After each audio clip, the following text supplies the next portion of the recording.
जय हिंद दोस्तों। कैसे हैं आप लोग? आशा करता हूँ काफ़ी अच्छे होंगे, स्वस्थ होंगे और काफ़ी अच्छी तरीके से अपनी ट्रेनिंग को एंजॉय कर रहे होंगे। दोस्तों, कुछ दिन बाद रक्षाबंधन का त्यौहार है, तो सभी बच्चों के हमारे पास कमेंट भी आए, कई का हमारे पास फ़ोन भी आया। 2-4 बच्चों ने फ़ोन भी किया और कई ने कमेंट भी किया कि सर रक्षाबंधन को क्या हमारी सामूहिक छुट्टी होगी? तो उसी के लिए मैंने ये वीडियो बनाया है और मैं इस वीडियो में आपको बताऊंगा कि आपको रक्षाबंधन पर सामूहिक छुट्टी मिलेगी। अगर मिलती है तो उसकी क्या प्रोसेस रहती है, किस तरीके से आपकी छुट्टी होगी, क्या करना होगा जब आपको छुट्टी मिलेगी, और किस किस सेंटर पे अभी तक छुट्टी हो भी चुकी है। मेरी जानकारी में भी 1-2 सेंटर ऐसे हैं जहाँ पे आज छुट्टी हो गई है, बच्चे अपने घर पहुँच गए हैं और उनका क्या प्रोसेस रहा, किस प्रकार उनकी छुट्टियां हुई, वो भी मैं आपको साझा करूंगा इस वीडियो में।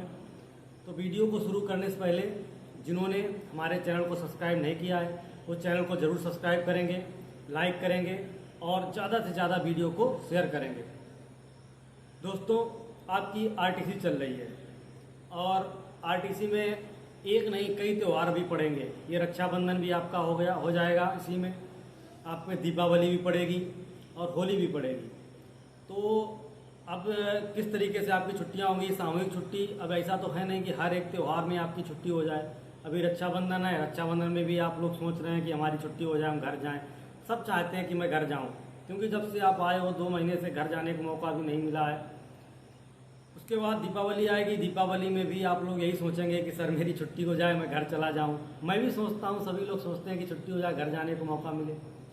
उसके बाद होली भी आएगी, आपकी आरटीसी में भी होली आएगी। होली को भी आप सोचेंगे कि मेरी छुट्टी हो जाए तो मैं घर चला जाऊं। देखिए, ऐसा जैसे आपका दीपावली है, दीपावली तो आपका लगभग मेरे हिसाब से आपकी ट्रेनिंग के बीच में ही पड़ेगी। तो जो मिड वेकेशन होता है उसमें दीपावली में तो पूरा चांस है 100% दीपावली में आपकी छुट्टी हो जाएगी।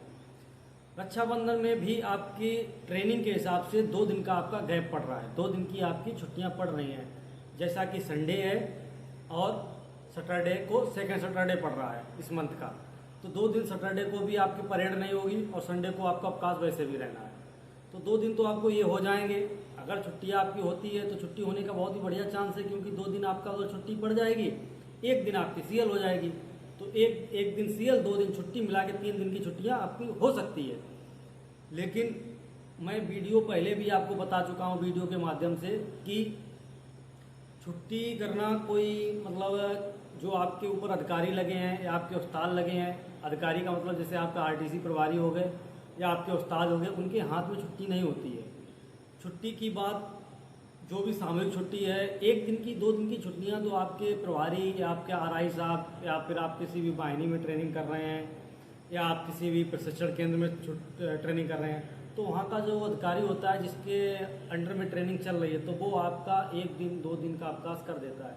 लेकिन सामूहिक छुट्टी का जो विषय आता है, तो सामूहिक छुट्टी एक बड़ा विषय हो जाता है, क्योंकि आपके सेंटर पर जितने भी बच्चे ट्रेनिंग कर रहे हैं सभी को छोड़ना होता है। सभी बच्चों की जिम्मेदारी एक जो आपके ऊपर अधिकारी नियुक्त है उसके हाथ में नहीं होती है। फिर आपकी जिम्मेदारी पहुंच जाती है आपके सर्वोच्च अधिकारी, जो आपकी वाहिनी में या आप जैसे वाहिनी में अगर आप ट्रेनिंग कर रहे हैं तो वहाँ के कमांडेंट साहब हो गए। आप पुलिस लाइन में ट्रेनिंग कर रहे हैं तो आपके वहाँ पे कप्तान साहब हो गए जिले में। और अगर आप किसी ट्रेनिंग सेंटर में ट्रेनिंग कर रहे हैं जैसे कि एटीसी, पीटीसी, तो वहाँ का जो अधिकारी नियुक्त है, जैसे पीटीसी होता है महाविद्यालय, तो उसमें एडीजी महोदय होते हैं। उसी प्रकार डीआईजी, आईजी या फिर कोई भी एसपी, एसएसपी, आईपीएस की नियुक्ति होती है, तो वो आपका अधिकारी होता है। तो जब सामूहिक छुट्टी का विषय होता है तो ये विषय उनके पास जाता है, फिर वो अपने अधिकारियों से भी बात करते हैं, उनके भी ऊपर अधिकारी हैं, उनको भी अवगत कराना होता है। फिर जिस प्रकार से आदेश मिलता है तो छुट्टियाँ हो जाती हैं। अभी मान लीजिए जितने भी सेंटर पर ट्रेनिंग चल रही है, अगर उसमें से 1-2 सेंटर पे अगर छुट्टी हो जाती है तो छुट्टी होने का चांस बढ़ जाता है। अगर एक सेंटर पे छुट्टी होती है तो दूसरा सेंटर उसको देखता है, वहाँ के बच्चे भी देखते हैं, फिर वो बात अधिकारी तक पहुँचाई जाती है कि सर उस सेंटर पे छुट्टी हो गई है तो हमारे यहाँ भी हो सकती है। तो इस तरीके से छुट्टी के चांस बढ़ जाते हैं। अभी 1-2 सेंटर पे छुट्टी हो भी गई है, तो आपके भी बहुत ही अधिक चांस हैं, 90% उम्मीद है कि और भी कई सेंटरों पे छुट्टी हो सकती है। अब उस कई सेंटरों में आपका भी सेंटर हो सकता है। अगर आपकी छुट्टी होती है तो छुट्टी आपको एप्लीकेशन एक लिखाया जाएगा। उस एप्लीकेशन में आपको अवगत कराया जाएगा कि कितने दिन की आपको छुट्टी जा रहे हैं, कितने दिन आपकी परमिशन है। तो उस प्रकार आप लिखेंगे, अपने जो भी आपका सर्वोच्च अधिकारी होगा उसके नाम एप्लीकेशन लिखा जाएगा। मान लीजिए पुलिस लाइन में ट्रेनिंग कर रहे हैं तो पुलिस अधीक्षक के महोदय के लिए आप एप्लीकेशन लिखेंगे और उसमें अवगत कराया जाएगा कि आपको 2 दिन परमिशन है, 1 दिन सीएल है, या 1 दिन परमिशन है 2 दिन सीएल है। तो आप उसमें लिखेंगे महोदय इतनी तारीख को परमिशन पड़ रही है और इतनी तारीख को त्यौहार की रजिस्टर्ड छुट्टी पड़ रही है और 1 दिन की सीएल, कुल मिला के इतने दिन का अवकाश मुझे देने की कृपा करें।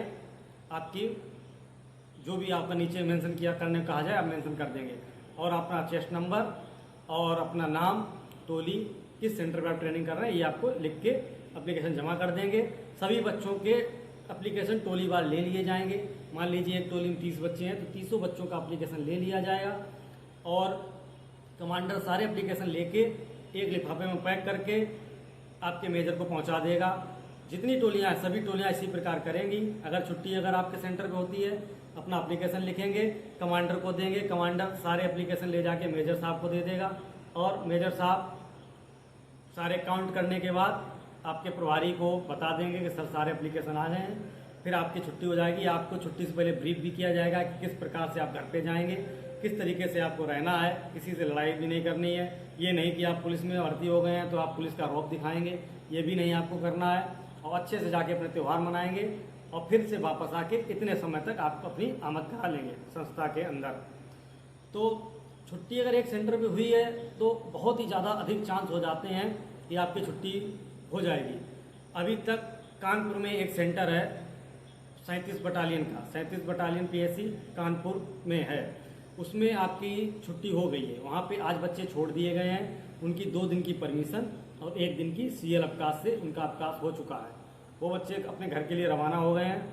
तो उस सेंटर के कई भी वायरल उसका जो नोटिस है वो भी वायरल हो रहा है। तो कई बच्चों ने देखा है, उन्होंने मुझको भी शेयर किया कि सर ये देखिए यहाँ छुट्टी हो गई है, मेरी क्यों नहीं हो रही है वो। तो ये आपके अधिकारी के ऊपर है, आप अपनी बात रखेंगे, अधिकारी अपनी बात को आपकी बात को ऊपर ले जाएंगे। अगर आपके संस्था प्रमुख चाहेंगे तो आपकी भी छुट्टी हो जाएगी। आशा करता हूँ कि इस वीडियो के माध्यम से आपको समझ में आ गया होगा कि आपकी छुट्टी किस प्रकार होती है, रक्षाबंधन पे आपकी छुट्टी होगी कि नहीं होगी, और अगर होती है तो किस तरीके से आप एप्लीकेशन लिखेंगे और आप भी घर के लिए रवाना कर दिए जाएंगे। दोस्तों, मैं उम्मीद करूंगा कि आपको काफ़ी अच्छी तरीके से समझ में आ गया होगा। वीडियो को लाइक करेंगे, शेयर करेंगे, चैनल को अधिक से अधिक सब्सक्राइब करेंगे।